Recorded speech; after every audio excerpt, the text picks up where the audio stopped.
We are live. Welcome everybody. Please don't be shy and start chatting, as the platform itself says already. But we're gonna kick off officially in about 2 minutes time. But in the meantime, please introduce yourselves in the chat. And if you have talent acquisition questions that you already wanna let rip, please go ahead. But I'm sure there'll be lots of engagement later. We've got two phenomenal experts on board from other parts of this globe today. So I think we're very fortunate to have a bit of a power hour ahead of us.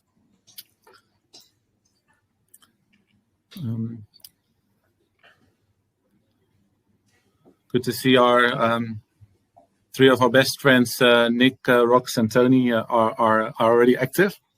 Hi, Robin. Good to see you as well. And we're just putting the slide up as people join, so they know they've come to the right venue.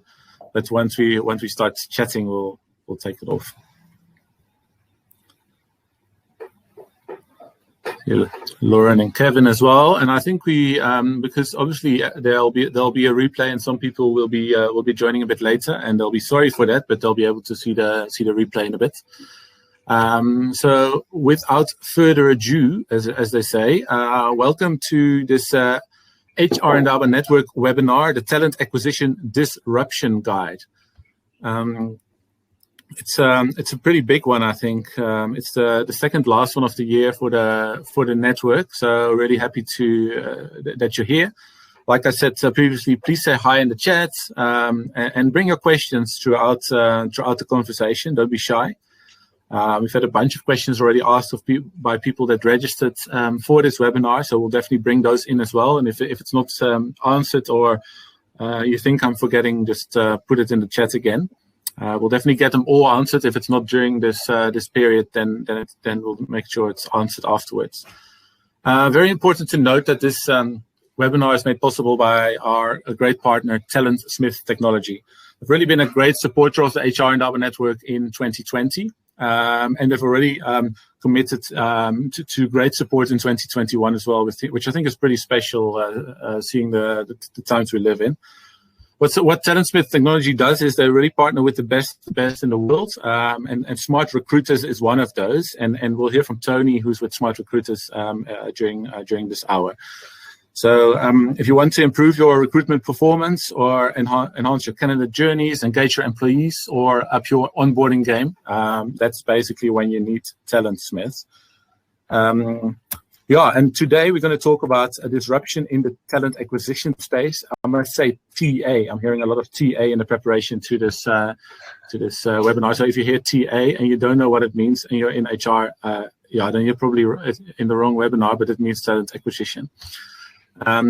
Quick introduction. I'm not going to read whole paragraphs on Hung and on Tony, but Hung Lee, a bit of a celebrity in this space, one of the world's leading talent and recruitment thought leaders, curator of the Recruiting Brainfood newsletter. And he's worked in the space as a broker, a coach, and he now makes products directly involved in the tools of the future when it comes to job matching. He also hosts his own podcast and all sorts of shows. So if you want to vote me off as a moderator, he'll probably be the next in line. And then Tony Smart Recruiters. He's been helping organizations to achieve their recruitment goals throughout his career. He's currently the hiring success director for EMEA at Smart Recruiters, which is actually an American software company based in San Francisco, California. But to both Hung and Tony's credit, they've both been born in the Netherlands, which, as you all know, is a fantastic country.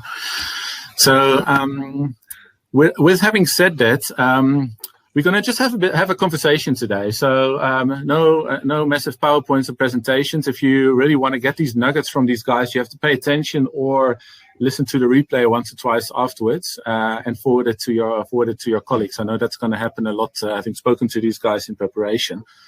So I just really wanted to talk about trends, and it was actually the CHRO of Curo, which is a large education organization that's open to a lot of schools at the moment in South Africa, who was asking in the registration process, what has changed in terms of talent acquisition? Very generic question, but I think quite important. And since we have Hung here, I thought, Hung, just to ask you, just talk us through some of these trends.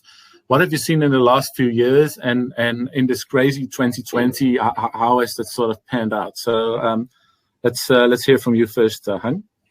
Yeah, thanks a lot, Joel, and welcome everybody. Great to be chatting with everybody here. It's really my honor to be here.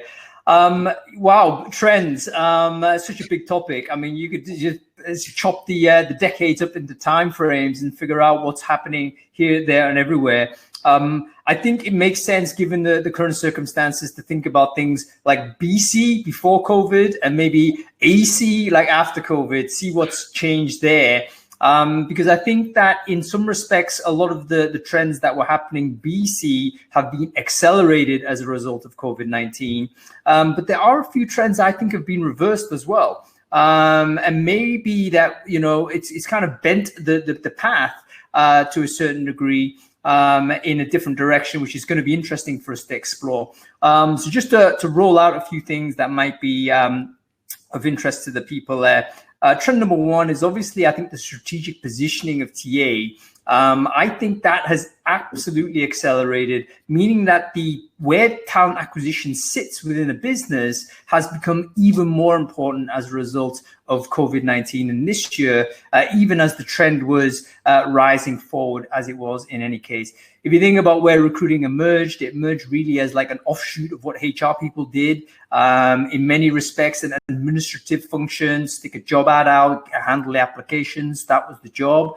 I think really in the latter half of this last decade, the 2010s, we saw talent acquisition and CEO level start having conversations about how important it is to make sure that you are always competing for the best talent. No doubt COVID-19 has accelerated that, in my view.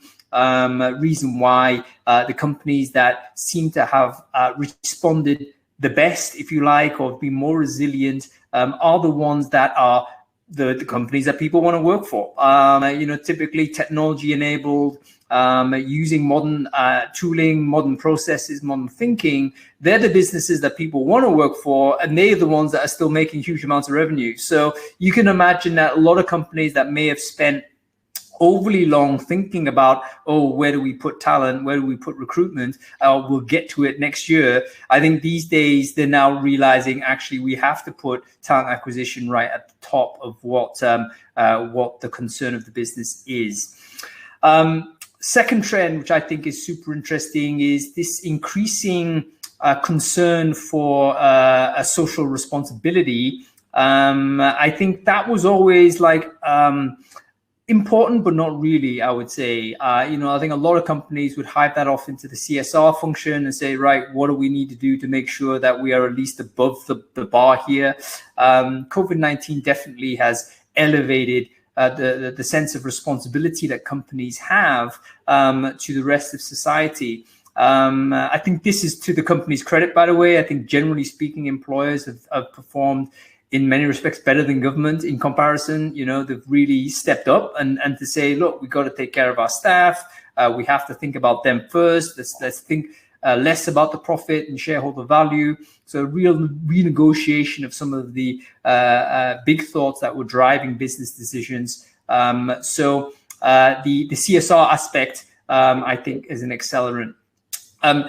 DE&I, another trend. I think that this is one of the ones that has not bent the path, but we've actually now got two parallel challenges, meaning that it was elevated, increasingly important, because everyone was thinking, look, we need to have a more diversified workforce. We need more women on the board. We need to have different representation of the population in business. If you want to be a serious player at any kind of scale, you can't afford to have a homogenous business because you're only addressing a single part of the audience. A good example would be games making, for instance, one of the growth industries last 10 years or so, accelerated again by COVID. They realized that if all of their games developers happen to be white 25-year-old guys, single, living in San Francisco somewhere, they're going to create games that is compatible for that demographic.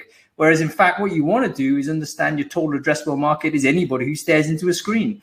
And that means you need to have a really diverse set of inputs when you're starting to build products and have those business ideas. So number one, diversification was a big deal prior to COVID-19, and we were elevating that as a very important aspect of what recruiters did. COVID-19, I think, changes it and complicates it. How and why? Because the shift to remote does two things. It basically reveals how marginalized a lot of people have always been dealing with an on-premise recruiting process and an on-premise working lifestyle. There was tons of people that never appeared in our recruiting funnels because we had it this way. Most obviously, you think about the differently abled, someone with mobility issues, never going to be in the job market because it was default. Hey, you're going to come in to do an interview, and actually, if you succeed, you're going to come in 5 days a week, 300 days a year to an office that maybe you can't get to. So we're starting to realize that there's lots of ways in which we have done things previously that always lock people out of the marketplace. So COVID-19 with a big shift to remote as a focus, we're starting to realize maybe we can increase the overall talent pool that's available to us as employers. Second thing that's really relevant, though, is that the shift to remote actually creates new sets of exclusions that we're starting to learn about. So, for instance, most people who have had to work remotely, involuntarily work remotely, had to do so from home. Hands up in the audience who's at home right now. I would imagine quite a lot of you. I certainly am. Everyone on the panel is. Well, that's all well and good if we're all working from home. But what if you have an unsafe home environment?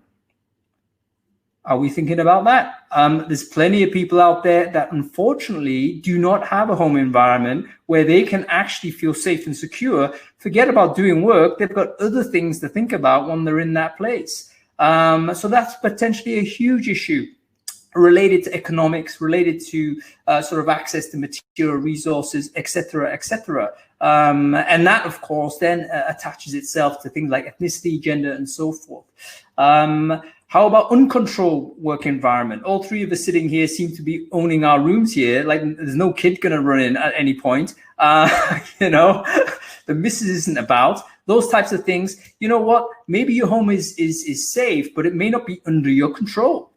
And if it's constantly interrupted by other people in your property, then actually, how does that affect your ability to interview? How does it actually affect your job performance? That's a future DE&I issue, because it may well be that the person who ends up performing best in a remote world setting is actually someone who lives by themselves with no additional caregiving responsibilities, et cetera, et cetera. And suddenly you then have a gender issue, or you have certainly an economic issue. So DE&I has been important. COVID-19 basically elevates the importance, but complicates it. So we've got lots more things to think about.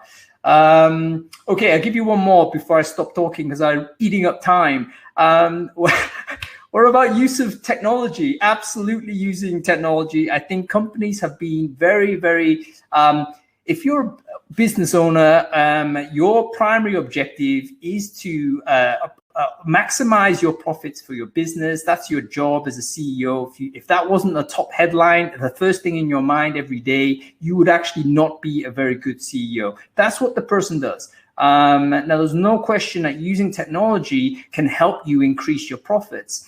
So looking at tool usage, digital transformation, automation of repetitive processes, that was an ongoing concern for all businesses outside of TA, but certainly within talent acquisition, it was starting to happen also.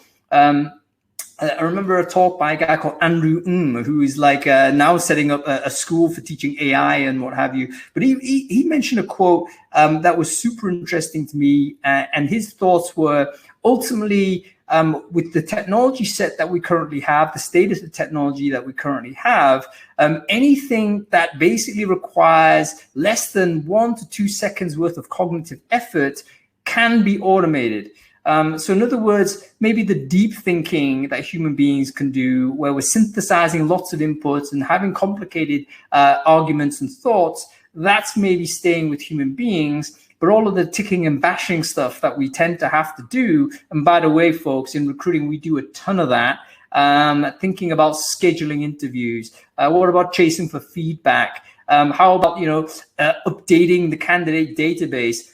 Doesn't actually cost even 1 second of thought. Your brain probably isn't even working when you're doing all of this stuff. It's on automatic. But there's no reason why a human being should be doing that. And inevitably, the implementation of technology will remove some of this. COVID-19, of course, accelerates this massively. 2 reasons. Number one, the idea that you suddenly had to organize a business in this distributed way was a hugely disrupting exercise for a business. Again, think of your CEO. He or she suddenly seen all of your business processes that may have been, a great deal of which might have been previously analog, in person, suddenly disrupted. Which are the ones that weren't disrupted? The ones that were already digital. And they're going to think, right, in order to create a more robust and resilient way of operating our business, everything has to go digital. So digitization of the workplace is definitely something that's going to happen. Forget about change management. All the change managers are out of work. All of those digital transformation managers, you can go on LinkedIn and check them out. Digital transformation manager, they basically spent decades trying to make this happen internally. COVID-19 makes it happen automatically because you have to go digital, not choice. Second thing that's super interesting is that the shift to remote converts everything into a digital exhaust now. So the conversation we're having now, which we might have had in person at an event that you guys might have run, none of that would have been recorded. It would be an analog process. People might have been writing notes or whatever it is, but guess what, folks? No one needs to write notes on this because you can replay it. And if you want, you can even transcribe the text. And from that, you can do stuff with it. So the digitization of the workforce is one of the hidden sort of impacts of the shift to remote. It will basically remove and make redundant previously analog processes, which means that automation is going to happen far more quickly. Adoption of tech will be much more smooth, and has huge implications for what we do in talent acquisition, of course. Anyway, I could keep talking, but I can see people are getting bored. So let me leave it, throw it back over to you, Joel. Take it on, man. Oh, Joel, you're muted, bro.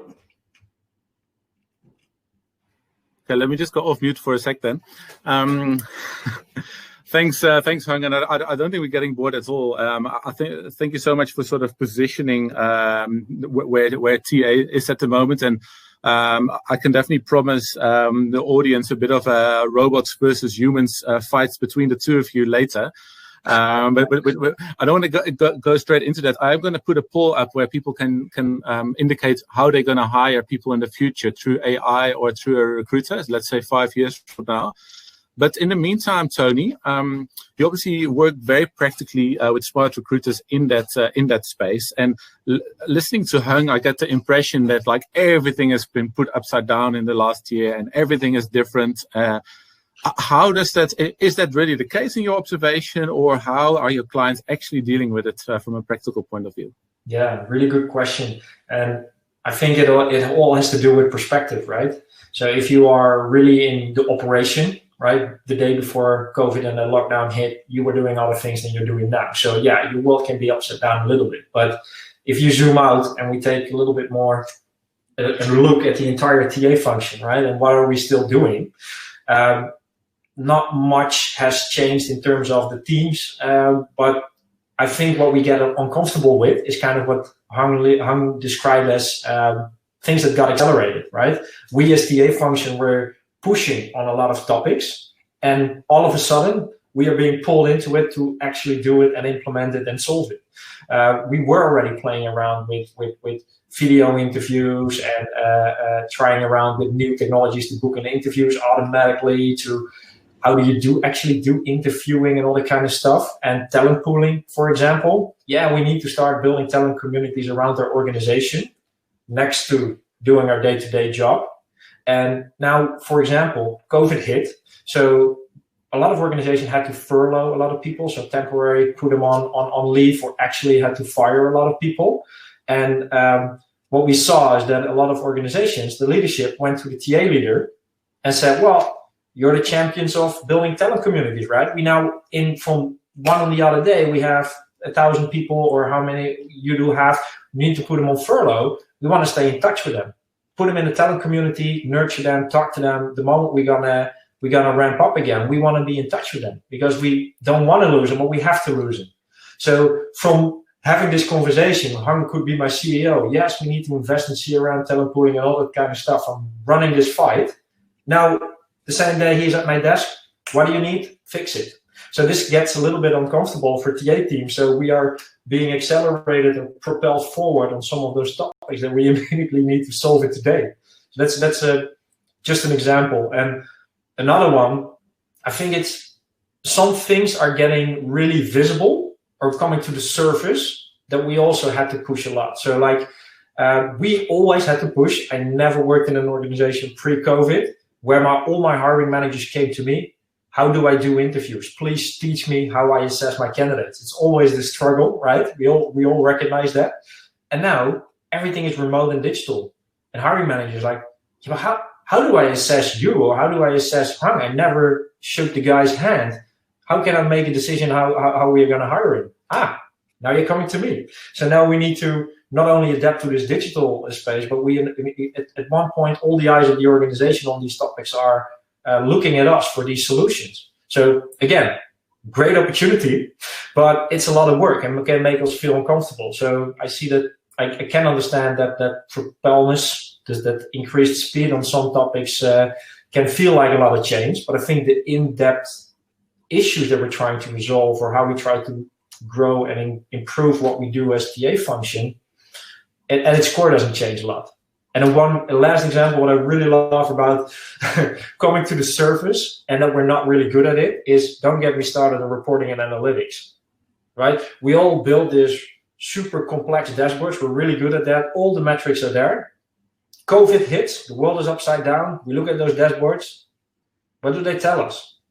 Do they help us navigate this unprecedented situation? Do they help us, tell us what we need to do? So some issues arise that we are sometimes doing stuff in our function and our day-to-day because we do them, but we actually come to the conclusion that a lot of the metrics that we look at don't really help us guide change or different situations. So this is what I noticed when I work with organizations the last few months, just a few examples. Thanks, Tony. I think, Hang, what Tony is basically saying, the spotlight is so much on talent acquisition at the moment that sort of the good ones get separated from the bad ones quite quickly, in a sense. Do you recognize that challenge, and what sort of other challenges do you see for talent acquisition at the moment that we haven't touched on yet?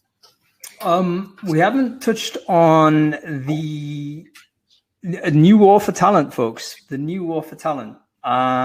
Because one thing that remote working has done is really kind of given this idea new life. So to put a bit of history to this, the war for talent was basically a concept developed really by McKinsey, I think about 30 odd years ago. And to McKinsey's credit, they were only focusing purely on executive, like a very small subset, but people took the idea and thought, yeah, it makes sense to think about everyone like having a zero-sum competition for elite talent and companies just battling each other for this elite talent.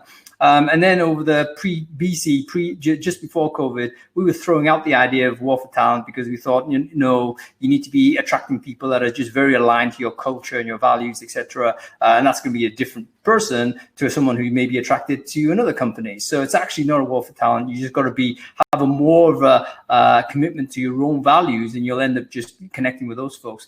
Anyway, all that's well and good, all now completely irrelevant. Because what COVID-19's done is pushed a button on remote working. And remote working has a number of second and third order effects, which really do transform how we think about the available talent for us.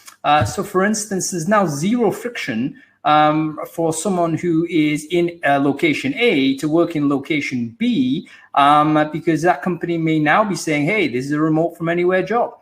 We're already seeing it in Europe where San Francisco-based companies are starting to, Facebook, Twitter, Microsoft, Google, all of them have said, hey, we're going to go remote only at least until mid-2021. So that's like 12 to 18 months of the entire business going remote. Now, those companies, I guarantee you, if they go in this way, they're going to learn remote-only processes that they're not going to switch back to simply because they've already got used to working in this way. Now, why is this a problem? It is a problem because they're going to post jobs to software engineers saying, we're going to pay $500,000 for a software engineer. You can work anywhere. Okay, that's fantastic. Why would I want to be in San Francisco? That's a San Francisco cost of living salary. Why don't I live instead in Nebraska and actually reduce my cost of living by 300% and get a lot more personal margin, which is what we're seeing because people are leaving San Francisco, New York, and expensive cities like that because they can work from remote. Take it a step further. Why do I want to live in Nebraska? Probably I don't. Why don't I live in the Bahamas instead? Better yet, why don't I just speak to someone who's already in the Bahamas and pay him $500,000 and he can live like a king? So suddenly the war for talent is going to go global and there's going to be job flight from the places that have previously accrued all of these jobs and wealth. So these so-called super cities. Again, rewind back 18 months, there was this big idea that all these big cities were just going to get bigger. London, San Francisco, Sydney, Barcelona, they were just going to increase, get more wealth. You'd have to pay more money to attract people there because the standard of living was too high. All of those things are going to go in reverse. So this is one of the impacts of where COVID-19 has bent the path away from here, it was going this way, now it's going the other. Challenge for TA is that suddenly, wow, we're going to be competing with international businesses at salaries that we can't compete for. What do we do there? To go on a little bit further, we already know what's happening. I use this example from a friend of mine who will not be named because she asked not to be quoted on it because it is confidential information. But she is managing globally, so she has this global view. And she's saying she's losing her engineers from Berlin to San Francisco-based companies paying San Francisco salaries that are pushing remote jobs out. So they're basically saying, you know what, you stay in Berlin, Mrs. Developer. However, we're going to pay you a San Francisco rate. And what that means is you've lost that talent, retention problem. Yeah. So what are they doing with this? And she told me, yeah, Hung, we're just going to do the same. We're going to put German-based salaries into Poland and do it that way. What do you think a Polish company is going to do? They're going to put Polish-rated salaries into Belarus or whatever it needs to go. So there's going to be a cascade effect that's already happening. And then we're going to see, okay, where does the job end up, actually? Very interesting challenge for TA. Yeah. Good one, and it also came up, and I'd like to hear your view as well, Tony. It also came up in the questions before with Amanda, I think it's Sami, asking what sort of the impact on top talent is, and this is basically what Hung is touching on. So, are you seeing this already, Tony, or is this something that we should brace ourselves for? Yeah, I think it's both, right? Of course, you already are seeing it, but you do see. It's super interesting. One thing we found out is that almost all big job boards in the world are unable to post jobs remotely.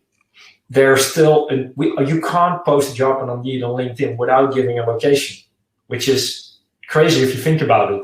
Right? So we with Smart Recruiters, we actually introduced a new feature where you have to put the location in, else it doesn't work with your contracts and you can't share the job. But we do have now an option to remote share a job, so that we get a new logo that we hope to introduce that everyone in the industry can copy and use, that this job is also remotely available.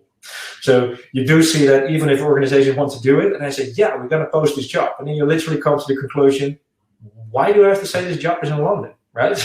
You can't even say Europe, or you can even think about different solutions. It's fine to give a location where your team is. We would even argue, why not just post it on time zones? Work on the CET time zone -3 +3. And we don't care if you're in South Africa or in Norway, literally, because then you can still work with your team. It's just also another way of thinking about it. So yes, it is happening, but you do see that that some of the technology still is playing catch up in this respect. And I wanted to say something else that Hung said, right? this basis for remote working, I think it will have another effect as well that we might see on the horizon. And I'm interested in what Hung thinks about this, because if I have one job, now I have one job. I work for Facebook 40 hours a week, or for Deloitte, or for whatever it is, because I am obligated to work for 5 days in that office. But if we're going to work 100% remote, why not work for 3 days for company X and 2 days for the other company? Not as a freelancer, but still, you get new ways of working. I see this happening in the future. That's already happening. Yeah. That is already happening. There's people we all know. I know, I'm sure everyone does know, there's people that work for multiple employers now. And that's a revolution, folks. That is a revolution, because if you study your contract, there will be a clause in that contract saying, no, you are not obliged to work for anybody else. Now, what this tells us is that the old employment relationship was really one of monopolization of time. I was not employing you purely because I really value your labor, Tony. I am employing Tony because I want to prevent him from working for anybody else. So it's a monopoly play. Now, what we're seeing with remote is that ultimately people who are working remote are resisting this contract. Because why would I sign an employment contract that then prevents freedom of trade from me, particularly if I do happen to have more time to offer? I can maybe work Saturdays, I don't mind. But I'm not going to sign a contract that tells me I can't work for another business. So companies are going to have to really adapt and rethink even what it means to have an employee. Does it mean you possess that person? Because that is the default structure that we have. It's like permanent hire, right? It's like I possess you. This is the deal. But that deal is not looking so good to a lot of people that may actually prefer a more flexible way of working. Quick caveat on this. We need to kind of divide people between those that are prepared and happy to make the choice to work in this flexible way, and those that perhaps involuntarily find themselves in this position and actually would prefer to work permanently for a single organization. So, it's the difference between someone who is privileged enough to be able to flex around, or someone who is in a lifestyle that is precarious enough where they have to flex around. So they're two different demographics, really. But the bottom line is, no question, most people like flexibility. And it's a very interesting challenge for us in TA. Yes. I made a few people sign up for some stuff in the last couple of months before they heard you, Hung. I just want to go to Tony and with Dolores' question. Dolores Mashishi, a great friend of the community. Your company is obviously called Smart Recruiters, but her question is, what do you see in the recruitment space in general? What's the flexibility? What's the open-mindedness like when it comes to the disruptions that we've been discussing in the last half an hour? Wow, I think that's as diverse as the organizations I talk to, literally. And I don't think at its core, literally, I don't speak to recruiters, or rarely speak to recruiters that don't want to change, right? We are in this industry is in an interesting situation. We're relatively immature, right? 30 years ago, we didn't have big ass TA teams in every organization. So we have a lot growing to do. So everyone who works for multiple years in TA, it is not the same the day I started, and I am relatively young still, right? So the willingness to change is still is absolutely there. I think it's way more around that people say, but how? All right, so it's more around how do we do this? Because we as TA function, I think we are relatively good at doing our job. We're finding people, right? And we can do some projects around employer brand, improving processes, etc.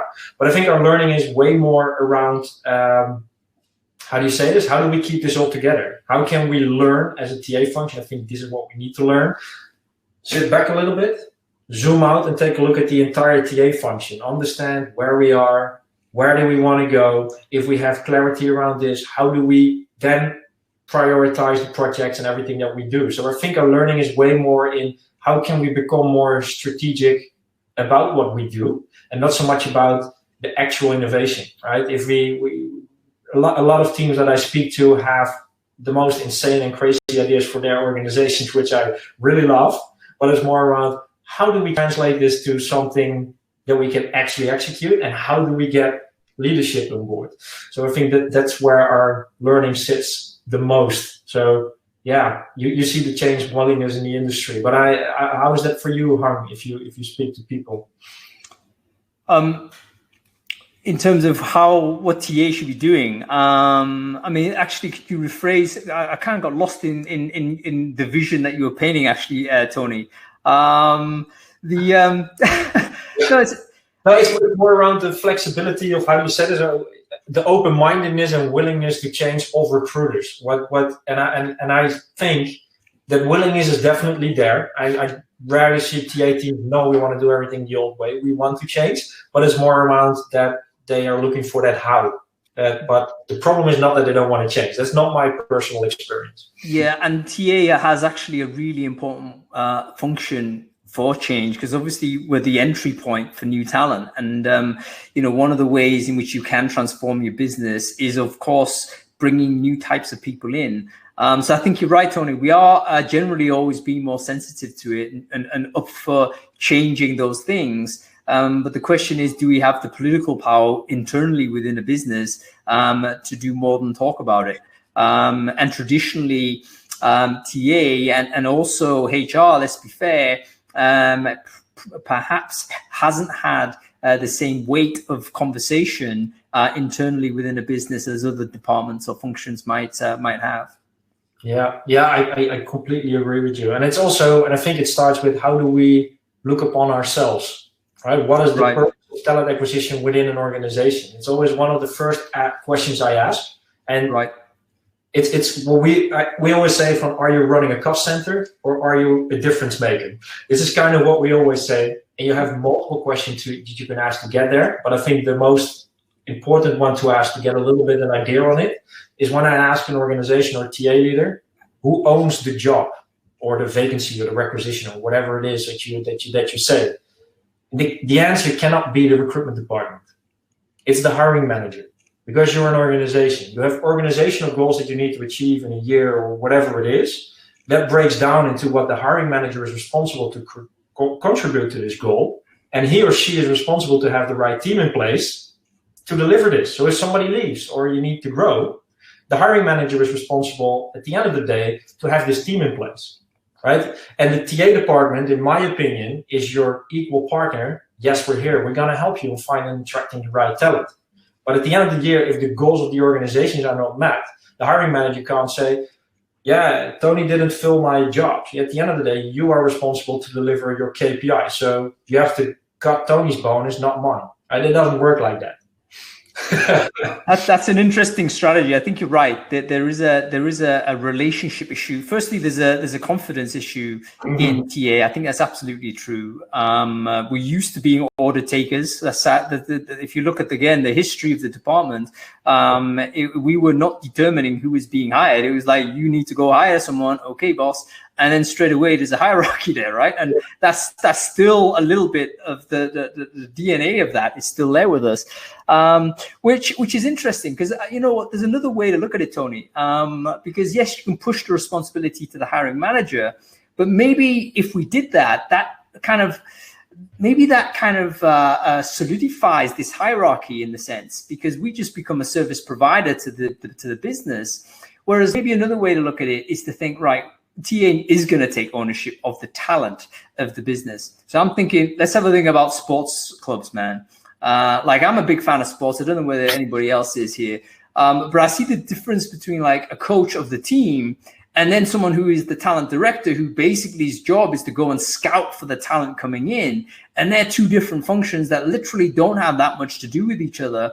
And in fact, can be interchangeable. You find a coach, you don't necessarily find a talent guy, or you find a talent person, you don't necessarily find a coach. But if we can decouple hiring from hiring managers, I wonder whether that may help us, elevate our position internally. But that's kind of a radical view. I don't know many organizations that have that position. So the default, I think, is definitely where you are, where hiring manager has it, and then we're interfacing and trying to negotiate with them. But yeah, I'd be interested to know whether anybody else does it differently, apart from sports clubs. Yeah, exactly. But it's I think the answer is a little bit in the middle, right? At the end of the day, our specialism is to attract talent, and we should help hiring managers at the end take the right decision, right? We should be a little bit more that partner, right? If you are a developer, I am 100% unable to assess whether you are a good developer as a candidate, yes or no. So it's my job to help the hiring manager. I need to learn him how to interview, how to assess, forget about the job description. What makes somebody successful in your team? Give an explanation of a description of a person that was ridiculously successful that you worked with in the last 10 years. What were the character traits? What did he do? How did he talk? How did he problem solve, etc.? What are his characteristics? And how are we going to assess and try to find this when we're doing interviews, right? So it's around that partnership. At the end of the day, I am not the subject matter expert in the people that I need to hire or my team hires, but I need to make sure that you are, and that you are actually able to recognize this when talent slaps you digitally in the face when you're talking to it, right? You know what? You're right. But I'm going to just throw one more caveat on this, because I've just realized that there is obviously a circumstance where TA does own the recruiting, and that's at entry level talent, graduate recruiting, for instance. Hiring manager not sitting there thinking, yeah, I need to hire this particular person. They're saying, hey, give me 10 great people that I can train and mold and all the rest of it. And they simply accept the talent, and all of the responsibility is with the graduate recruiters. Now, what if we expanded that concept throughout different parts of the business, where, of course, certain jobs are going to need job knowledge, for sure. I get it. But maybe there's other ways to test for that without necessarily the hiring manager being the person doing it. Because let's not forget also, when you involve people, when you disperse the recruiting responsibility, it becomes difficult to do things like DE&I.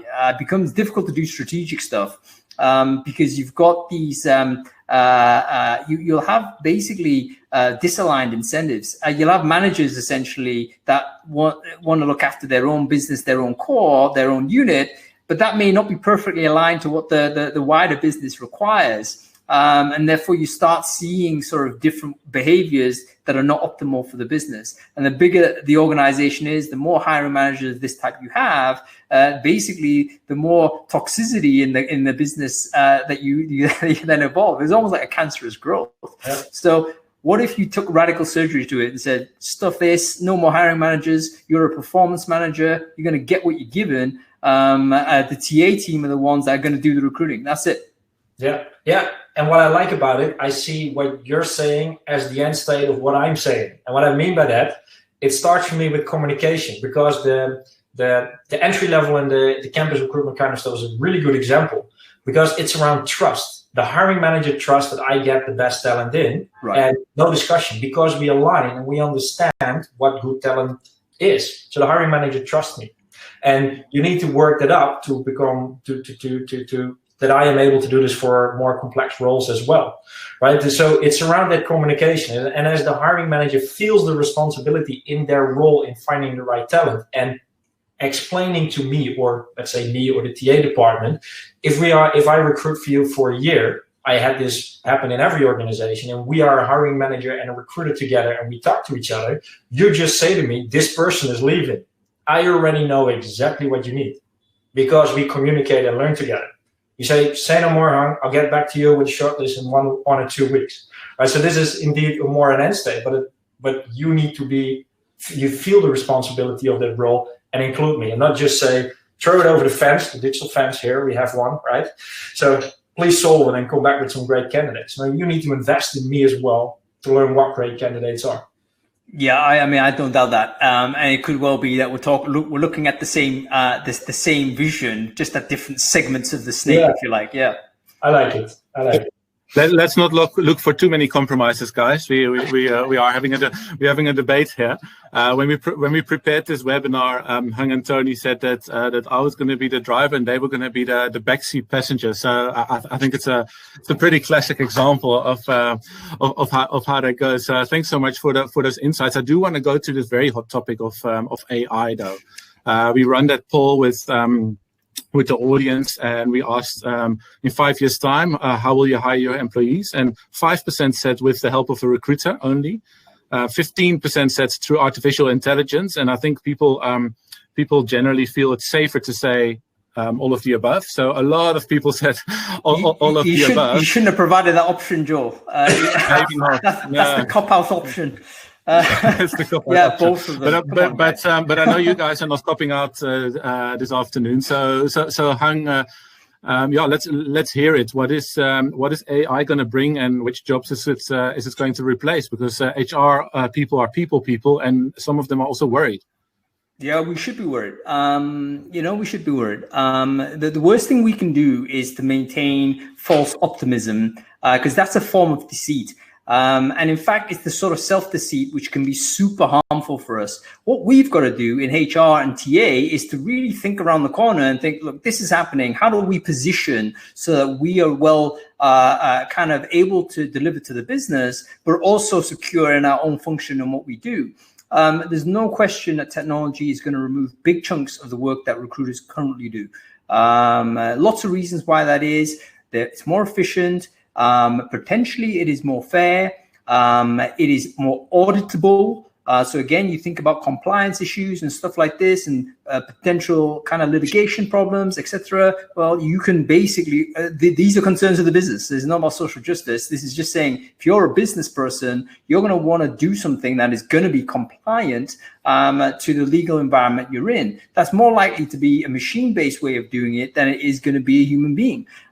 So I think absolutely AI will start snipping off bits of work from us. You look at sourcing candidates. You look maybe at some assessment type of efforts that we're doing. The idea of a human recruiter doing a one-to-one assessment and making a verdict. That's the classic way of recruiting, right? The value add that I used to do when I was a recruiter was to say, hey, my judgment was amazing, Mr. Client. Trust me on this. I'm a great identifier of talent, quote unquote. That was my pitch back in the day. However, there's no evidence for that. There's literally no evidence for that. I won it because I was a decent salesperson, not because I had any science backing that up. And the client obviously, or the hiring manager obviously would trust me to do it, because what else could he or she do? There was no other option. These days, you're going to have more of more technology is going to support that decision making, and I do wonder whether it means that recruiters are going to step away a little bit from doing that yes/no. What we'll end up doing, I think, is using these tools. So we need to get much better at technology usage. We have to understand AI. We have to train technology to help us get to where we need to be, because this technology doesn't just magically work. It will basically operate based on human decisions, and it will just try and scale that up. So we've got to train it in the right way. And I suspect what recruiters will end up doing is just moving up the value chain, which is building relationships with source candidates. There was a comment, I think, in the chat about this. I think you can separate candidate personas in two types. If they come at you and have applied for a job, I think chances are you're going to throw a lot of technology at that experience, and not necessarily put a huge amount of human impact there at the very beginning of the process. Why? Because actually technology is better, both from an efficiency point of view, candidate experience point of view, and from a hiring the best person point of view. Where the machine isn't going to be is when we have targeted someone and thought, you know what, I really want this person to work with the business. That's when you can't delegate it to a machine, because the human being is not going to accept interaction that way if they've been approached. So think about the direction of travel. Who's approaching who? Person approaches your business. I think technology, AI solves a bit of that. You approach the person, more headhunting, more search, more targeted, highly skilled in demand people. That's still human intensive. Sorry? Yeah, it's your role to disagree now. Yeah, I have to disagree now, right? Now, in terms of, is the recruiter going to be replaced by AI? No, I don't think so. I literally hope that we're going to be in a place, let's say, in the near future, before 2030, that there are some type of roles where we can maybe almost eliminate the entire human touch, right? So even for temp roles, maybe retail warehouse, like roles that we can. Did you see Amazon? Just to interrupt. Referring to that. Oh, sorry, Tony. You go ahead. Yeah, exactly. Where they are, so it slowly becomes possible to take take an actual hiring decision and do a complete process without human touch. But and this is exactly what I would make the division between blue collar jobs, high volume versus, let's call it corporate HQ, more skilled jobs. Because there I don't think the recruiter will be replaced, and actually by a long shot, because it depends on how you approach talent acquisition. If you approach talent acquisition as a process, AI is that big threat. But for me, I would approach talent acquisition more as a sales and marketing function, and actually they're both at the same time. So everything from marketing, please use automation in your sourcing, in your top funnel reviewing and assessment and everything that you can do. But for the sales part, the human part, I think actually account managers would be replaced before selling a service or a product can be replaced before you can replace a recruiter. And this is why. Because at the end of the day, if I sell a product or a service, my product or my service does not have an opinion. Right? I have one variable, which is my prospect or my customer. And when I have to hire someone, right? I always tell this example, right? I went to IKEA last week. I wanted to buy this beautiful red chair. And when I got to my car, the chair was like, hell no, I'm not going home with him, right? The chair has an actual opinion in recruitment. We are not just here to assess you, Hung, as a human being, or you are good enough for our organization and our team, but we also need to manage you on the other end to see, is the organization good for you? Is this challenge good for you? And are you a good fit to our values, etc.?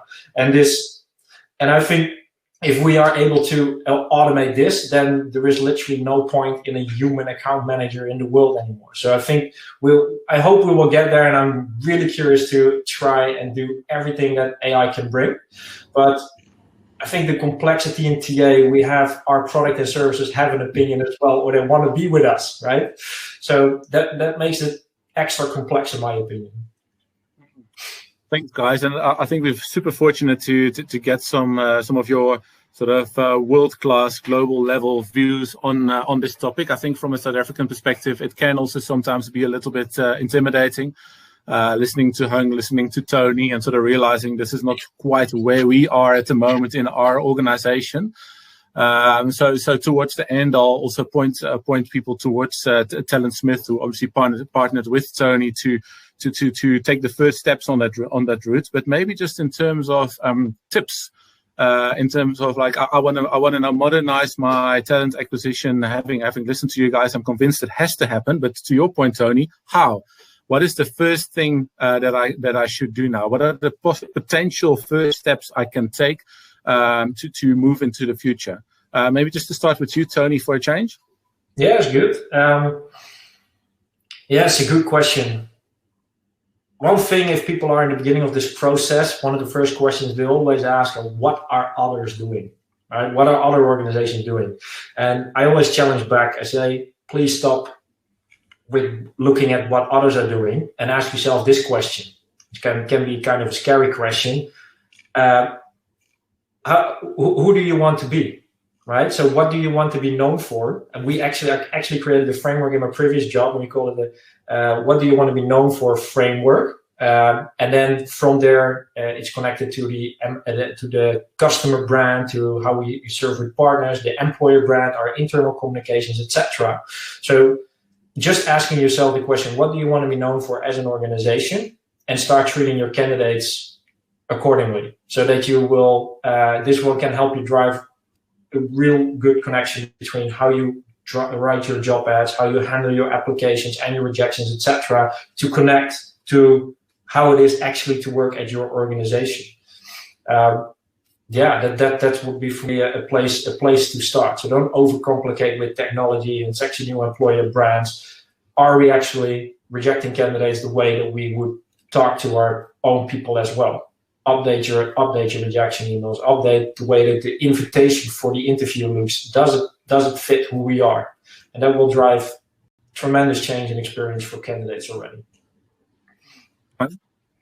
Yeah, I mean, I love that last comment from Tony. I think it is very important to kind of have an inside-out perspective on everything when you're doing. And this is definitely the case. Like back in the day, I used to travel around the world, and I encountered the same sort of feeling from multiple different places where everyone's saying, "Oh, what is everyone else doing?" Whereas in fact, no one is ahead or behind. Really, it's all about where you're at. Your local context, your local culture, your local jurisdiction. Those are the things that are going to make the difference. And if you double down on that, that's when you're going to actually create innovative approaches that are completely compatible with how you operate as a business. We know the worst thing you can do is go and just carbon copy something and say, we're doing this because Google are doing it. Well, that's Google. That's their business. You're running your business. As HR and TA, you're actually custodian as to what that company is about, those cultural values that Tony was talking about. You just got to double down on those and say, okay, this is how we do things. How do we kind of do things better? It's not about copying past anybody else. Although, of course, get inspiration from other sources. But always the home-baked recipe is the best. Everyone knows this. You got to be true to yourself. Fantastic. I think that's an awesome conclusion to this super interesting webinar. Hung, you got to be true to yourself and sort of take your talent acquisition from that foundation. Thank you very much for sharing with us, Hung and Tony. And I think this is going to be one of the webinars that will be watched a lot in the replay. I had some of my colleagues already commenting it's their favorite one of the year. So well done to you guys, because I've got quite critical colleagues. Let me just, this is the webinar where we were. So this is when I put the slide on again. And I really just have to thank TalentSmith as well for making this possible and bringing these two super specialists to us today. TalentSmith is a company in South Africa that can help you with talent acquisition. They work with Tony. They can set up demos, and they can sort of guide you towards those next steps that we've just been talking about. So that's really an option. I'm going to put their contact details in the email that will go out in an hour, which will also include a link to the replay that you can forward to all your friends, colleagues, and other people that need to see this webinar. So thanks everyone for joining. There is one more webinar to go in the HR Endowment Network this year, and then we're just kicking off in January again. It's not like 2020 and back to normal next year. We're really enjoying being in touch with the community more often this year, and we'll definitely keep bringing the experts like Tony and Hung to you. But next week it's what HR leaders should expect of 2021. So super relevant way to sort of end this year, I think. So you can see we've got an epidemiologist, an attorney, and a CHRO. So those are three very wide views on what 2021 is going to mean for HR. So it's definitely one that we shouldn't miss, made possible by Oracle. So Hung, Tony, thanks again. Hope to chat to you guys in the near future, because it's been an absolute pleasure hosting this webinar. Thanks for having us. Thanks for having us, guys. Enjoy the rest of the day. Bye-bye.